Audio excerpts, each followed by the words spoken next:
Unos científicos acaban de escanear a un faraón sellado y lo que encontraron no es humano. En la primavera de 2019, un equipo de investigación realizó una tomografía computarizada sobre un sarcófago sellado recuperado de una capa de enterramiento predinástica en Saqqara, Egipto. El sarcófago no había sido abierto nunca. Nadie había tocado su contenido desde el momento en que fue cerrado, antes de que existiera la primera dinastía de Egipto. Todo lo que hay dentro de ese sarcófago tiene una explicación cómoda en el instante en que uno acepta la cronología estándar, acepta la dinastía, acepta las fechas, acepta la clasificación oficial y el problema desaparece.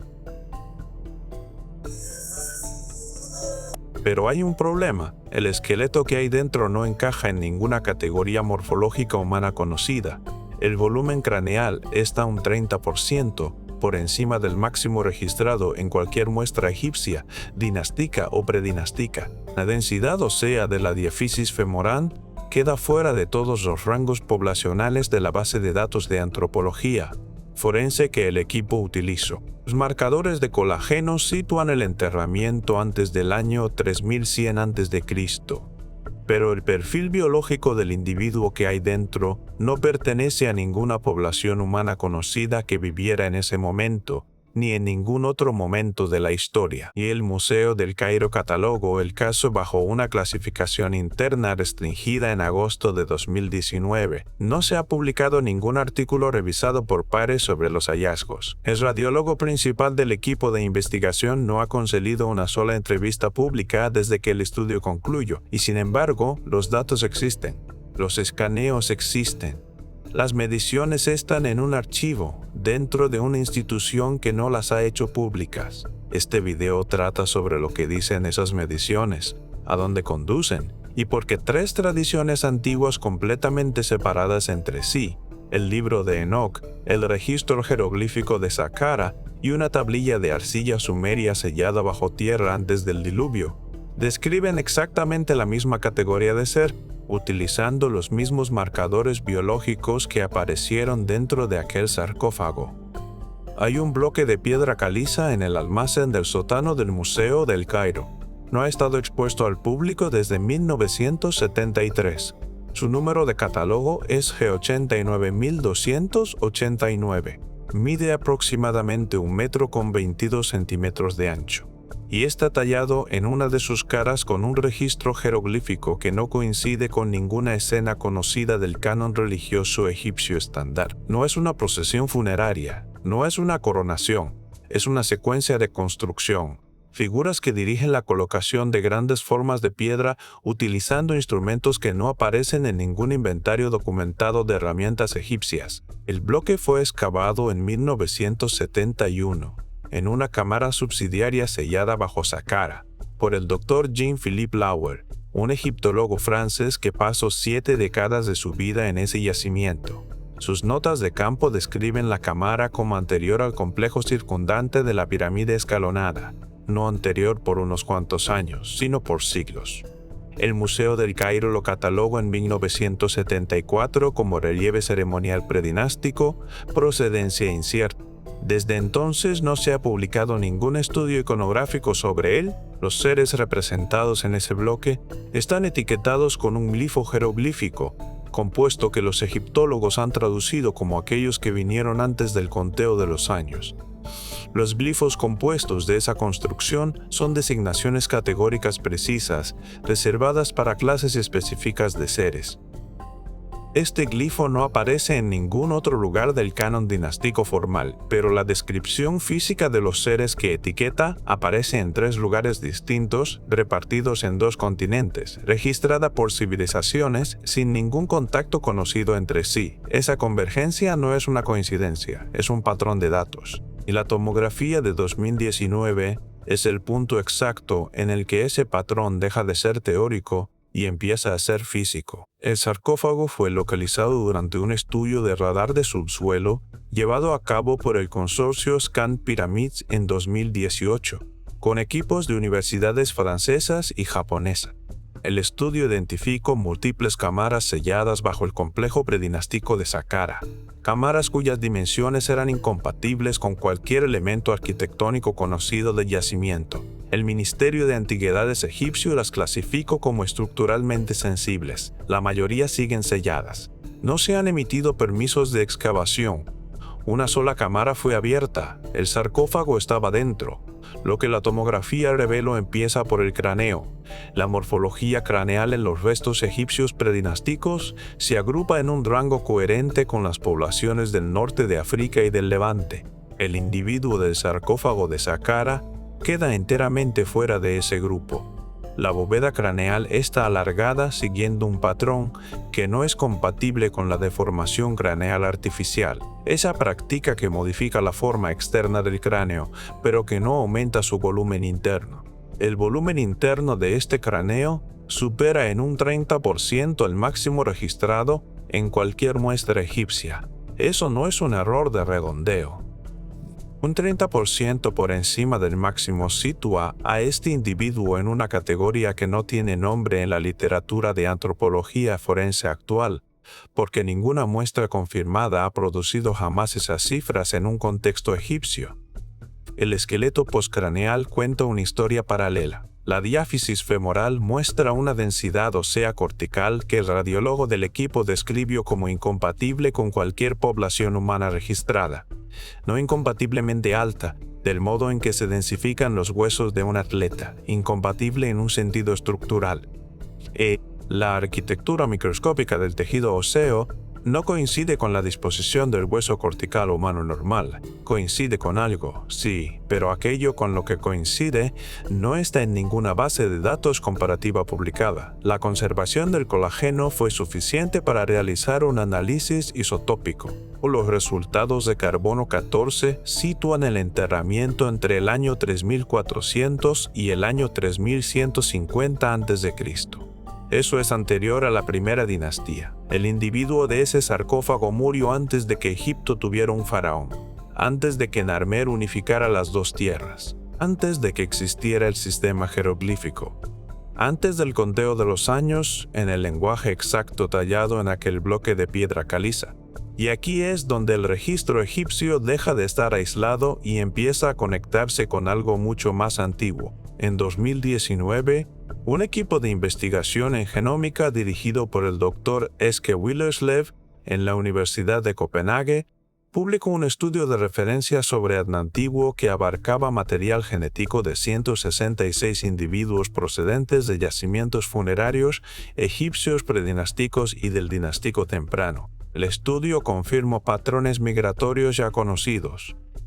Sus conclusiones principales fueron ampliamente difundidas. Lo que no se difundió, lo que no apareció ni en el resumen, ni en la sección de discusión, ni en ninguna cobertura de prensa, fue un dato enterrado en el material suplementario. En la tabla 7, 4 individuos de una capa de enterramiento predinástica de Saqqara, el mismo complejo donde se encontró el bloque tallado, portan una variante de haplogrupo del cromosoma y que no se resuelve en ninguna rama conocida del árbol del linaje humano. Los autores del artículo lo señalaron en una sola línea, llamada de baja confianza, posible artefacto de secuenciación. No se realizó ningún análisis de seguimiento, no se publicó ningún artículo aparte. Los 4 individuos permanecen en el conjunto de datos, sin resolver. Y la capa de enterramiento de la que proceden esos 4 individuos se encuentra directamente debajo de la cámara subsidiaria, donde el equipo de Lauer encontró el bloque tallado en 1971. El mismo yacimiento, el mismo estrato, la misma implicación. Piensa en esa secuencia por un momento. Un bloque de piedra caliza, que representa a seres anteriores al período dinástico, sellado bajo tierra en Saqqara. Debajo de él, 4 individuos predinásticos con una variante del cromosoma, y que no puede ubicarse en el árbol genealógico humano. Y en 2019, un sarcófago sellado del mismo complejo, con un esqueleto que ninguna base de datos publicada es capaz de categorizar. 3 puntos de datos independientes. El mismo yacimiento, la misma capa estratigráfica, la misma implicación biológica, La explicación académica convencional de cada uno de ellos, tomado por separado, es perfectamente defendible. Las anomalías de haplogrupo en ADN antiguo degradado son artefactos frecuentes. Una morfología esquelética inusual puede reflejar condiciones genéticas raras, pero los tres, convergiendo en la misma ubicación física, en la misma capa predinástica, en el mismo yacimiento que los egipcios marcaron con un glifo que significa aquellos que vinieron antes, no se resuelve como coincidencia bajo ningún marco estadístico que tome los datos en serio. Lo que nadie ha preguntado públicamente es la pregunta hacia la que apuntan los datos. Si los egipcios documentaron una clase de seres biológicamente distintos de ellos mismos, seres con los que se encontraron en el momento fundacional de su civilización, seres a los que marcaron con un glifo categórico que no aparece en ningún otro lugar de su canon, entonces, ¿de dónde sacaron los egipcios el conocimiento de cómo eran esos seres? ¿De dónde sacaron la precisión necesaria para tallar una secuencia de construcción con herramientas que ningún artesano egipcio sostuvo jamás en sus manos? La respuesta no está en el registro dinástico, está en un texto mucho más antiguo, un texto que fue retirado de la Biblia en el año 364 de nuestra era y suprimido durante 17 siglos, hasta que aparecieron copias en una cueva cerca del Mar Muerto. Una hoja de pergamino dañada por el agua descansa dentro de una caja de cedro, en el interior de la iglesia de Nuestra Señora María de Sion, en Aksum, Etiopía. Forma parte de una colección de manuscritos que no ha salido de ese edificio en más de 400 años. Contiene capítulos del libro de Enoc. Los líderes de la iglesia votaron para expulsar a Enoc de las escrituras en el año 364. Lo prohibieron, lo llamaron peligroso, y así permaneció durante 17 siglos. Después, en 1947, aparecieron 11 copias entre los manuscritos del Mar Muerto en Qumran, más copias que del Deuteronomio, más que del Éxodo, más que de la mayoría de los libros que sí permanecieron dentro de la Biblia. Los estudiosos que tradujeron los fragmentos más antiguos encontraron algo que nadie esperaba. Enoc no describe a los vigilantes como ángeles que pecaron y fueron desterrados. Describe a una población con características físicas específicas y con interacciones biológicas específicas con la especie humana. Interacciones que produjeron una descendencia identificada por nombre y por rasgo. Esa descendencia son los Nefilim. Los rasgos que Enoc les atribuye en la tradición en Ges incluyen marcadores esqueléticos coherentes con lo que produjo la tomografía de Saqqara. El capítulo 7 del libro de Enoc registra que los vigilantes llegaron al monte Hermón, tomaron esposas de entre las mujeres humanas y engendraron hijos descritos con una palabra Ges que habitualmente se traduce como estatura. La nota a pie de página del Dr. Michael Knibb en su edición de Oxford de 1978, señala que esa palabra se traduce con más precisión como medida, no estatura física, sino la totalidad de las características físicas.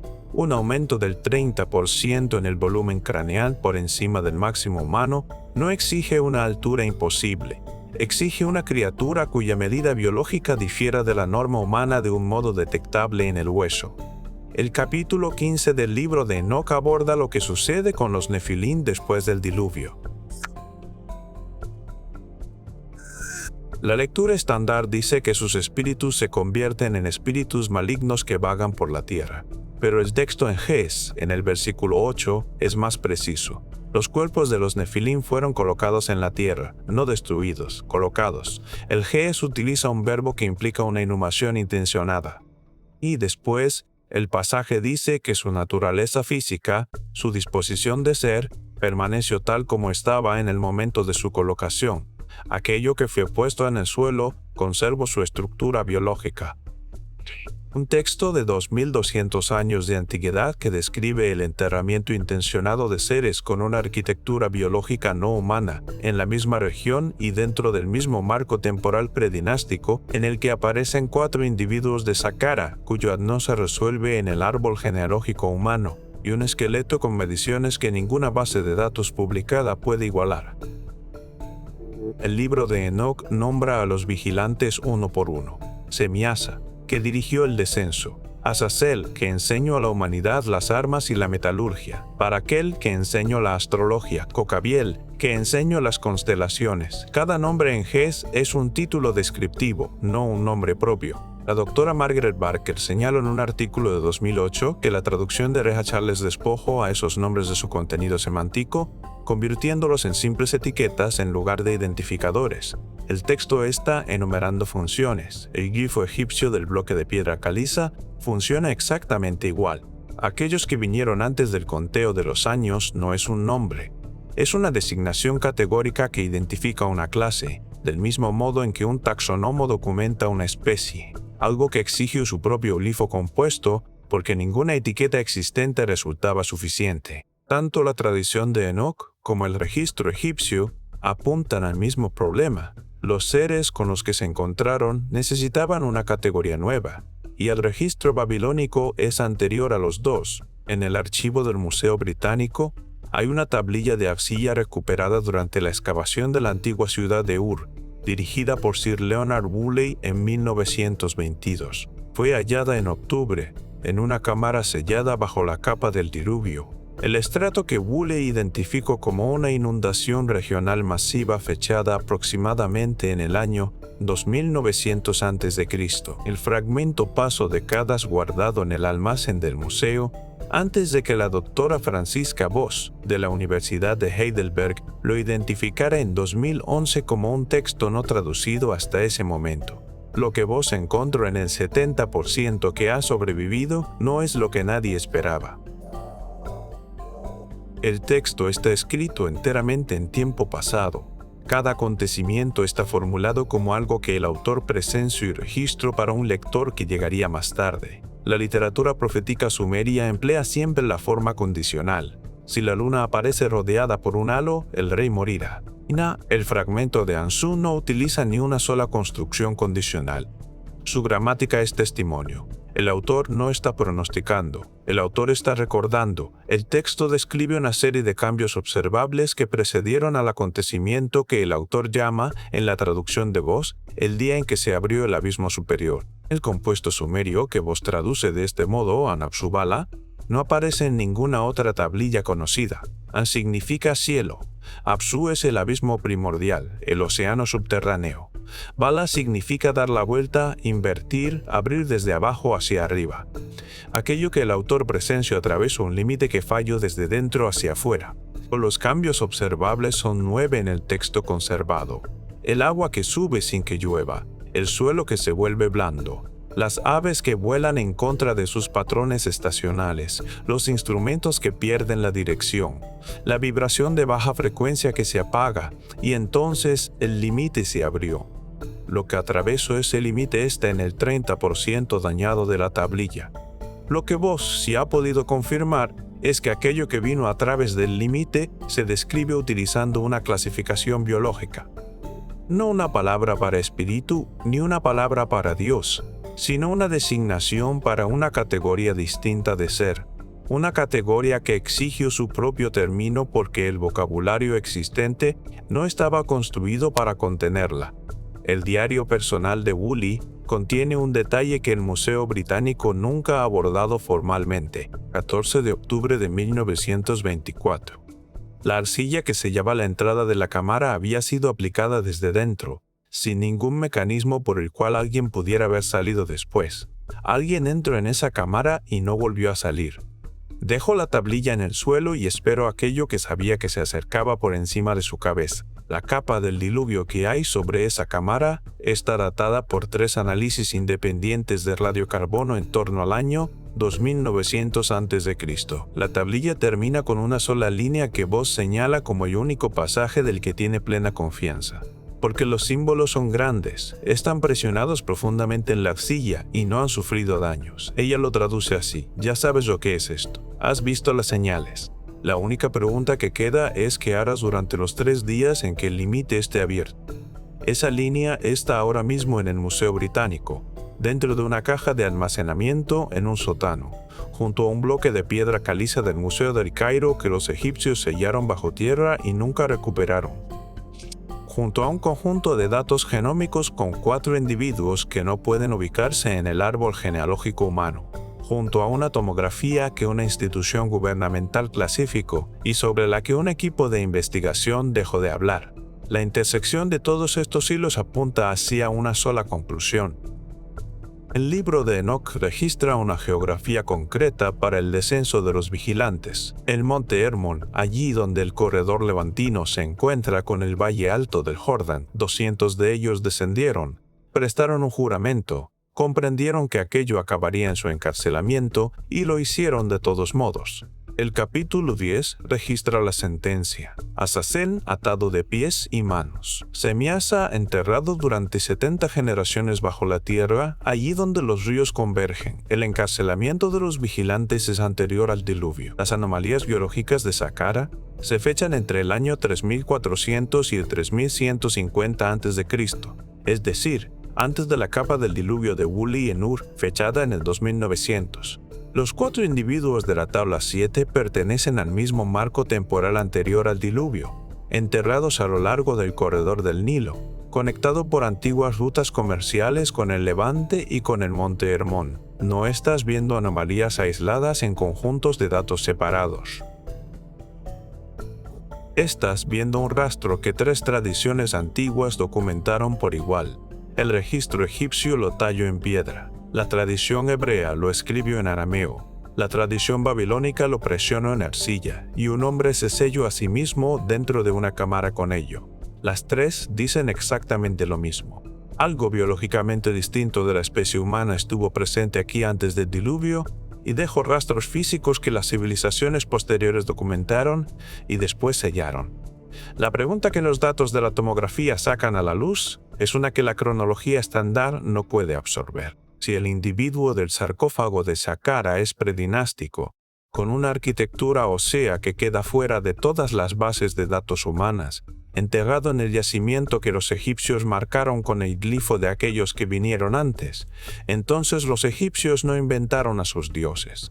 Heredaron el registro de unos seres con los que realmente se encontraron. La mitología y la cosmología dinásticas podrían no ser teología, podrían ser historia archivada bajo una categoría diferente, porque no existía ninguna otra categoría disponible. La tradición de Enoch plantea este argumento de forma explícita.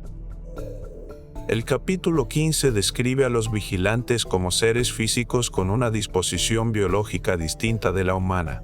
Su carne no fue formada de la tierra del modo en que fue formada la carne humana. El gees implica un proceso de origen diferente, no un creador diferente, un proceso diferente. El Dr. Michael Neame señaló en un artículo de 1982 que esa distinción está trazada con la precisión suficiente como para considerarla contenido doctrinal intencionado y no una elaboración poética. El paralelo babilónico es el poema de Atrahasis, que precede a Enoch en al menos 1000 años, y que registra la misma distinción biológica utilizando la misma raíz sumeria que aparece en el fragmento de Ansu cuando describe lo que atravesó el límite. 3 tradiciones, 3 idiomas, 3 puntos de origen geográfico distintos. La misma distinción biológica, expresada con la suficiente consistencia como para que la propia consistencia se convierta en dato. Y en 2019, una tomografía de un sarcófago predinástico sellado en Saqqara produjo mediciones esqueléticas que coinciden con la descripción biológica de los 3 textos. Un 30% por encima del volumen craneal máximo. Densidad ósea y arquitectura microscópica incompatibles con cualquier población humana registrada. Enterramiento intencionado, sellado, conservado en el yacimiento que los egipcios designaron como el lugar de aquellos que vinieron antes del conteo de los años. Lo que hay en ese sótano del Cairo no es un faraón. Las mediciones no permiten esa clasificación, los datos no la admiten. La clasificación oficial dice faraón. La clasificación oficial dice inhumación ceremonial predinástica. La clasificación oficial dice que las mediciones son anómalas y están pendientes de revisión. La revisión lleva pendiente desde agosto de 2019. El manuscrito en ge'ez que describe los cuerpos de los nefilim colocados en la tierra sigue en Aksum, tras los muros de una iglesia y tras una clasificación gubernamental que ha bloqueado el acceso académico independiente desde 1974. El fragmento de Ansu sigue en el Museo Británico. traducido en un 70%, con el 30% restante todavía en análisis. Los 4 individuos de la tabla 7 siguen en el conjunto de datos sin resolver, con sus capas de enterramiento situadas justo debajo de la cámara que contenía el bloque tallado. Ninguno de los registros primarios ha sido destruido. Ninguna prueba física ha sido retirada. Los egipcios pusieron su registro en el suelo y lo sellaron en una cámara. Las instituciones modernas sellaron el suyo tras una clasificación. El método es distinto, el resultado es el mismo. Lo que cambia cuando juntas todas las piezas es la pregunta que se te permite hacer sobre la civilización egipcia. La pregunta estándar es ¿cómo construyeron las pirámides? Esa pregunta mantiene el foco en la ingeniería y deja intacta la historia de los orígenes. Pero los datos de Saqqara obligan a formular otra pregunta distinta. ¿Se lo enseño? El capítulo 8 del libro de Enoch registra que Azazel enseñó a los humanos de su época la metalurgia, cómo trabajar el hierro y el cobre. Barakel enseñó la astrología, Kokabiel enseñó las constelaciones, Sariel enseñó los ciclos lunares, Shamsiel enseñó los ciclos solares y la medición del tiempo. Cada vigilante queda definido por un dominio específico de conocimiento transferido a la población humana antes del diluvio. El registro astronómico egipcio del periodo predinástico muestra un nivel de sofisticación que la arqueología convencional atribuye a un desarrollo indígena gradual, pero los ejemplos más tempranos, las alineaciones calendáricas de Napta Playa, la orientación estelar de las estructuras más antiguas de Saqqara, aparecen todos completamente formados, sin un registro de desarrollo visible. No hay prototipo, no hay una versión anterior más simple. Los ejemplos más antiguos ya son precisos. La tradición de Enoch ofrece una respuesta concreta a esa ausencia de registros de desarrollo. El conocimiento no se desarrolló, fue transferido por seres con una arquitectura biológica distinta a una población humana que lo recibió. Construyó sus civilizaciones sobre él y después documento la fuente en textos que posteriormente sello y clasifico, porque esa fuente tomada al pie de la letra obliga a reabrir desde cero todas las preguntas sobre el origen de la civilización. Y ese es un problema que ninguna institución está estructurada para absorber. Ni el Museo del Cairo, ni el Laboratorio de Genómica de Copenhague, ni la Iglesia Ortodoxa Etíope en Aksum, ni el Museo Británico, ni el Ministerio de Antigüedades egipcio que lleva procesando la evaluación estructural de las cámaras selladas de Saqqara desde 2018, todavía pendiente, todavía sellado. Permisos no emitidos. Lo que sí se sabe es lo que los instrumentos ya detectaron.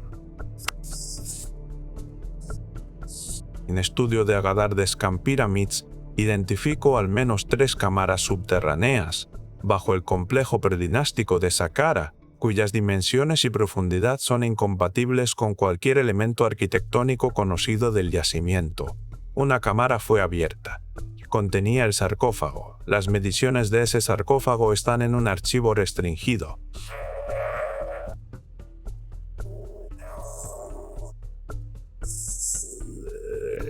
Dos cámaras más siguen selladas.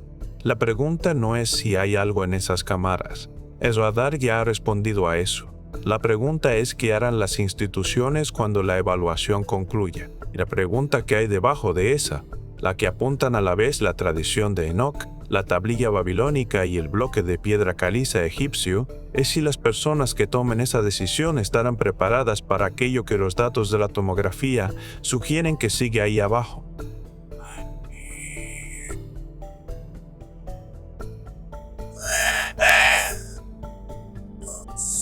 El texto en Ge'ez dice, aquello que fue colocado en la tierra conservó su disposición de ser.